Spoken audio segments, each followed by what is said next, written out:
Hello, Dr. James Johnson, historian.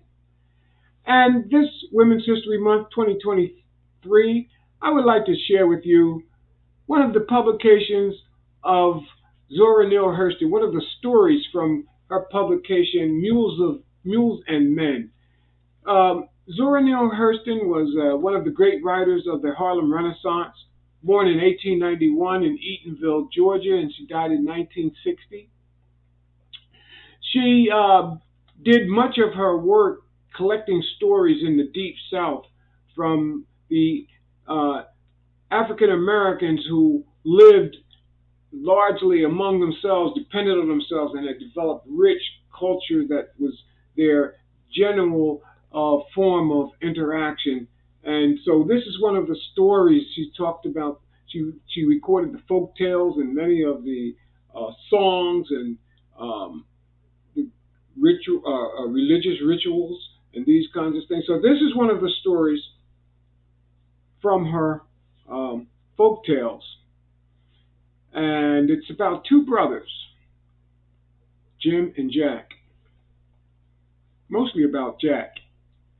Now I want to just share with you a couple of terms so that we understand what they mean as you hear them during the reading. And one is playing for small change. It is the term that is meant when you hear the term. I ain't playing, I ain't for no spudding. I ain't for no spudding means to be playing for small amounts of money. Another term, you playing with your stuff out the window. You playing with your stuff out the window, meaning a person who is gambling and keeps his hat, coat, and shoes out the window in case he loses, he can jump out and make a quick getaway. The person is like afraid to play and this kind of thing. Another term is fat round the heart. You fat round the heart means you're scared. So these are some of the terms that I want you to be aware of as we get into the story. Once a man had two sons. One was named Jim, and the other one, they call him Jack for short. Their papa was a most rich man, so he called the boys to him one night and told them, I don't want y'all sitting around waiting for me to die to get what I'm going to give you. Here's $500 apiece. That's your share of the property. Go put yourselves on the ladder. Take and make men of yourselves. Jim took his and bought a big farm and a pair of mules and settled down. Jack took his money and went on down the road, skinning and winning. He won from so many men till he had trebled his money. Then he met a man, says, come on, let's skin some. The man says, money on the wood, and he laid down $100. Jack looked at the $100 and put down $500 and says, man, I ain't for no spudding. You playing with your stuff out the window. You fat round the heart. Bet some money.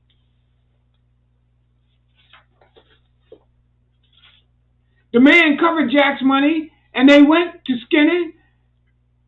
Jack was dealing, and he thought he seen the other man on the turn, so he said, 500 more. My 10 spot is best.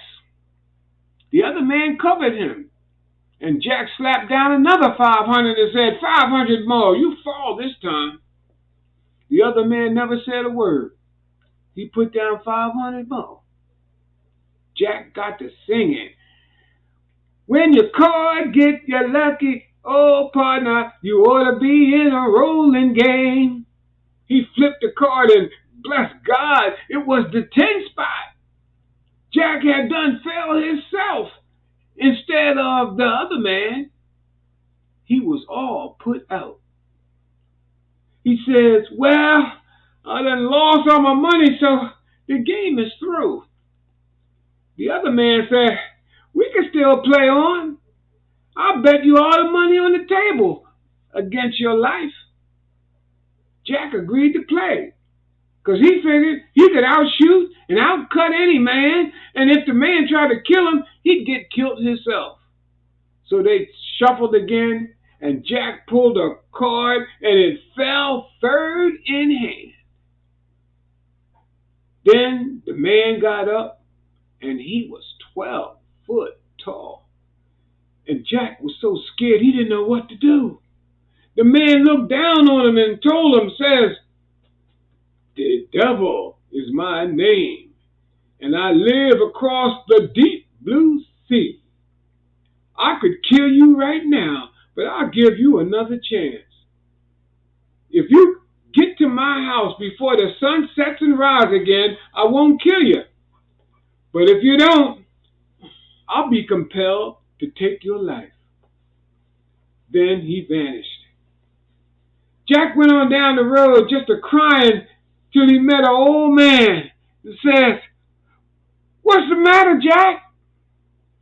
"I played skin with the devil for my life, and he winned and told me if I ain't to his house by the time the sun sets and rises again, he's going to take my life, and he lived way across the ocean." The old man says, "You sure is in a bad fix, Jack. There ain't but one thing that can cross the ocean in that time." "What is that?" "It's a bald eagle. She come down to the edge of the ocean every morning and dip herself in the sea and pick off all the dead feathers. When she dip herself the third time and pick herself, she rocks herself and spread her wings and mount the sky and go straight across the deep blue sea. And every time she holler, you give her that yearling or she'll eat you. Now, if you could be there with a yearling bull, and when she get through dipping and pick herself and rock to mount the sky and jump straddle off her back with that bull yearling, you could make it." Jack was there with the yearling, waiting for that eagle to come. He was watching her from behind the bushes and seen her when she come out the water and picked off dead feather and rocked to go on high. He jumped on the eagle's back with his yearling, and the eagle was out flying the sun. After a while, she turned her head from one side to the other, and her blazing eyes lit up first the north, then the south, and she hollered, "Ah, ah, 1/4 across the ocean. Don't see nothing but blue water. Jack was so scared that instead of giving her the eagle 1/4 of the meat, he gave her the whole bull.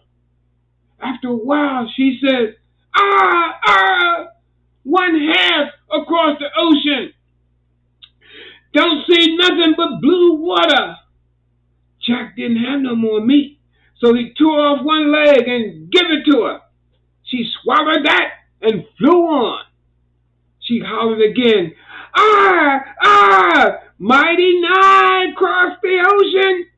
Don't see nothing but blue water. Jack tore off one arm and gave it to her, and she ate that, and pretty soon she lit on ground, and Jack jumped off, and the eagle flew off to her nest.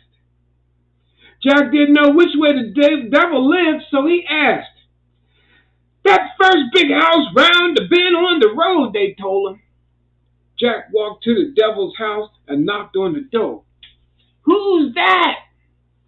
"One of the devil's friends, one without an arm and without a leg."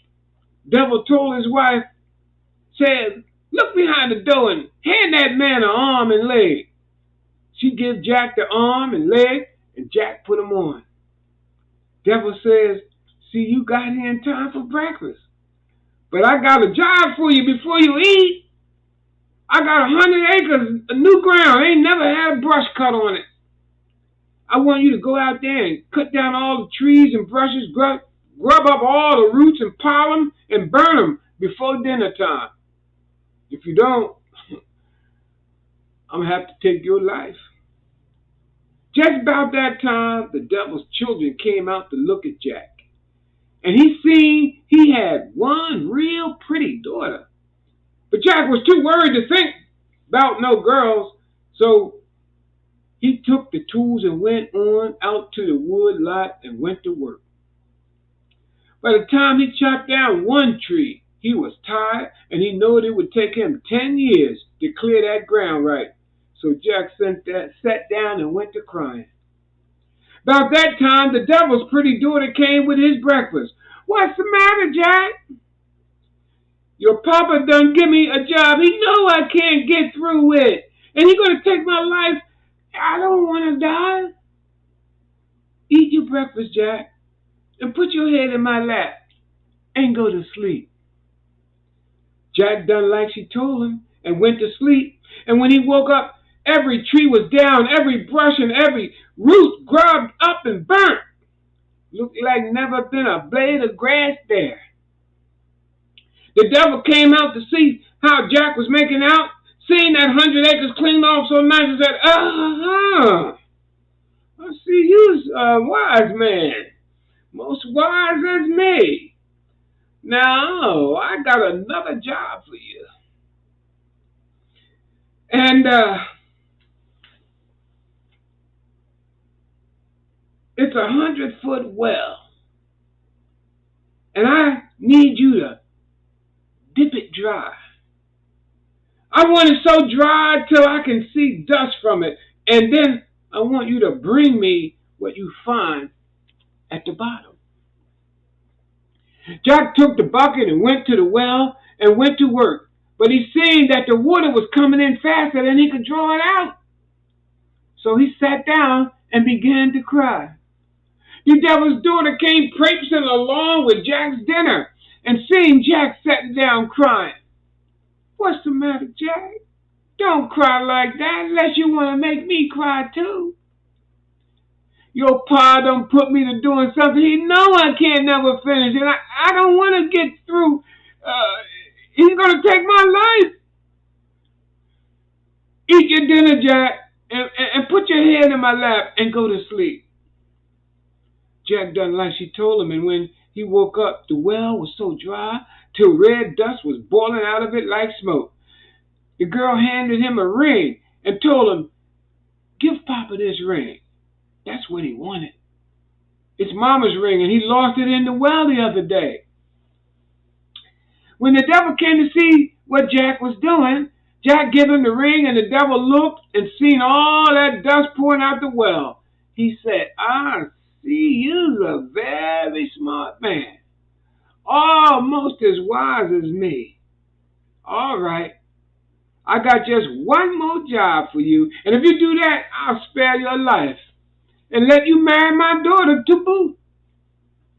You take these 2 geese and go up that coconut palm tree and pick them. And bring me these geese when you get them picked, and bring me every feather that come off them. If you lose one, I'll have to take your life." Jack took the 2 geese and climbed up the coconut tree and tried to pick them geese. But he was more than 100 feet off the ground, and every time he'd pull a feather off one of them birds, the wind would blow it away. So Jack began to cry again. By that time, Patrice Devil, that's her name, came up with his supper. "What's the matter, Jack?" "Your papa's bound to kill me. He know I can't pick no geese up no palm tree and save the feathers. Eat your supper, Jack, and lay down in my lap." When Jack woke up, both the geese was picked, and the girl had all the feathers even. She had even caught them out the air that got away from Jack. The devil said, "Well now, you done everything I told you. You can have my daughter. Y'all take that old house down the road a piece. That's where me and her ma got our start." Way in the night, Patrice woke up and shook Jack. Jack, wake up!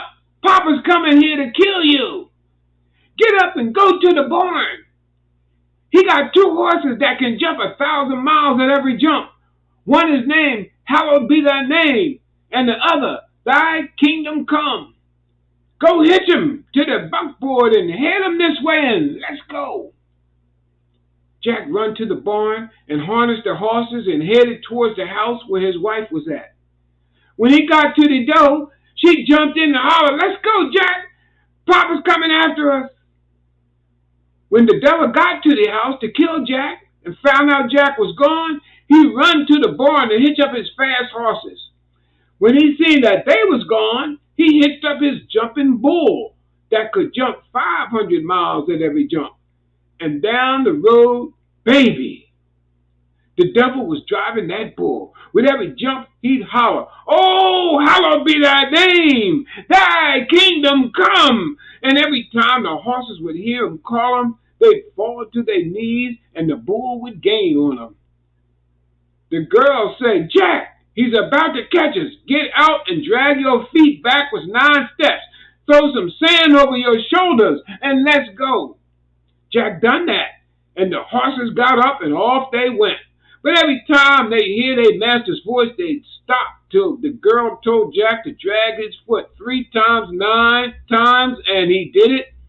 And they gained so fast on the devil that the horses couldn't hear him no more. And they got away.